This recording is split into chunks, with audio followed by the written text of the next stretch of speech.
هم قدامت داره، هم ظرافت داره، هم حساب داره. مثلا ما اینجا این گوشوارای هزارگی میگنش، یا هر کدام از این گوشوارا 14000 15000 یا چیزی که در گرام 500 و 200 و 400 یا کس نمیده، به خاطر که نظر به قدامت خود تقریبا به طلا رسیده نرخ.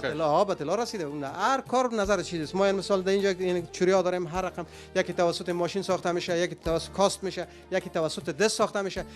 این کار دستی قیمت کار دستی کسایی که استاد ماهر باشه او قیمت داره. هر کس جور میکنه، هر کس جور میکنه، اما یک استاد ماهر که ظرافت دست صاف داره، ظرافت کارش خوبش باشه، او قیمت‌تر باشه. این مسئله یه چیز باشه. همین سوال پیشتر من ناتکمیل ماند. ما می سوالای ما بسیار میشه. مثلا امو کسی که کارگر از در عربستان یا در کشورهای عربی، اونمو کارگر اگر بیاید در افغانستان کار بکنه بازم به نام طلای عربی میتونیم گفته او را؟ بالکل. هم کارگران کلش در عربستان هم که از